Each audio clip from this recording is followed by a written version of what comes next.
की कोशिश करेंगे जो पिछली 2 सदियों से दुनिया की राजनीति और समाज पर गहरा असर डालता आया है।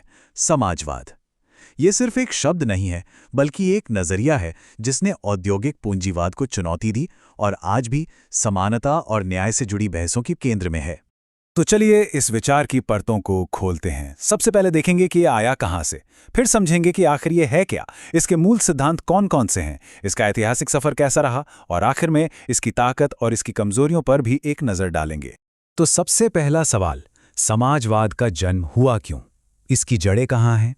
इसे समझने के लिए हमें उस दौर में चलना होगा जब दुनिया एक बड़ी औद्योगिक उथल-पुथल से गुजर रही थी।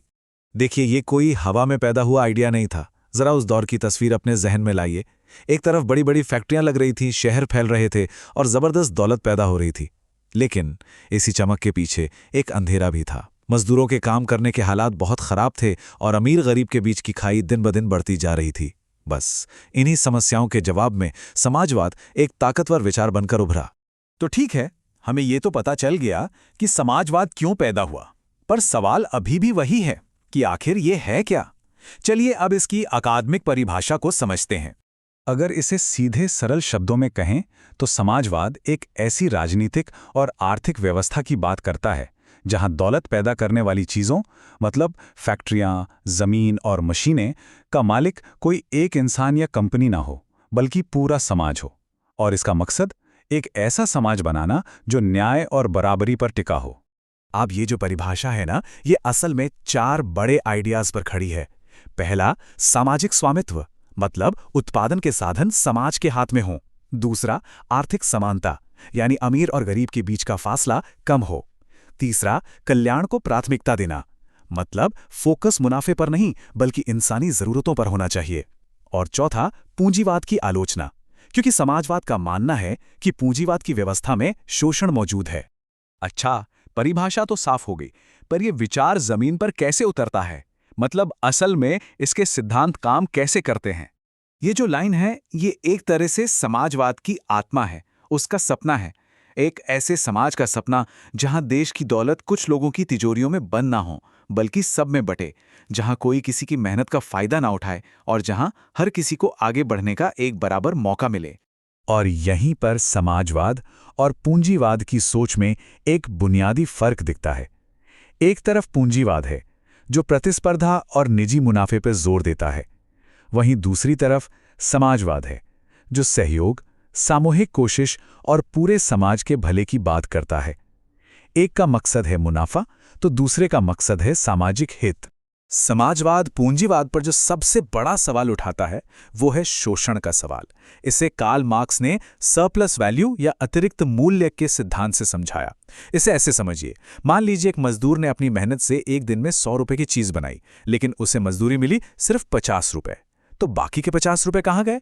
समाजवाद कहता है कि यही 50 रुपए वो अतिरिक्त मूल्य है जो मालिक का मुनाफा बन जाता है, और इसी को वो मजदूर का शोषण कहता है।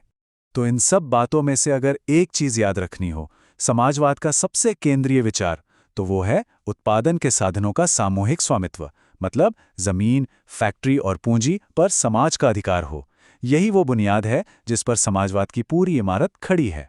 एक और जरूरी बात, समाजवाद कोई एक ठहरा हुआ पत्थर की लकीर जैसा आइडिया नहीं है। ये एक ऐसा विचार है जो वक्त के साथ बदला है, विकसित हुआ है। तो चलिए जरा इसके ऐतिहासिक सफर पर एक नजर डालते हैं। इसकी कहानी शुरू होती है यूटोपियन समाजवाद से, जहां कुछ विचारकों ने एक आदर्श सपनों का समाज बनाने की बात की। फिर कहानी में एंट्री होती है कार्ल मार्क्स और फ्रेडरिक एंगेल्स की, जिन्होंने इसे वर्ग संघर्ष और इतिहास के विश्लेषण से जोड़कर एक वैज्ञानिक रूप दिया।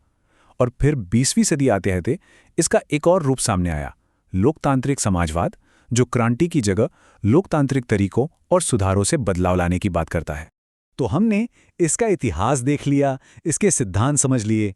अब बारी है सिक्के के दोनों पहलुओं को देखने की, मतलब इसकी ताकत क्या है और इसकी आलोचना क्यों होती है। चलिए इसका एक संतुलित मूल्यांकन करते हैं। तो अगर इसकी खूबियों की बात करें तो कहा जाता है कि ये आर्थिक समानता लाता है, गरीबी और शोषण को कम करता है और समाज में एक दूसरे के प्रति जिम्मेदारी की भावना को बढ़ावा देता है। लेकिन सिक्के का दूसरा पहलू भी है, इसकी आलोचना करने वाले कहते हैं कि इससे लोगों के काम करने का निजी प्रोत्साहन खत्म हो सकता है, सरकारी नियंत्रण और नौकरशाही बहुत बढ़ जाती है और केंद्रीय योजना अक्सर उतनी कारगर नहीं होती, जिससे आर्थिक आज़ादी पर भी असर पड़ सकता है। और आखिर में ये सवाल हमारे सामने है, पूंजीवाद की एक बड़ी आलोचना और एक ज्यादा बराबर समाज के सपने के तौर पर समाजवाद ने दुनिया को देखने का एक नया नजरिया तो दिया, पर आज की दुनिया में जब हम न्याय और असमानता की बात करते हैं तो इसके मूल सिद्धांत कितने प्रासंगिक हैं? ये एक ऐसा सवाल है जिस पर सोचना बनता है।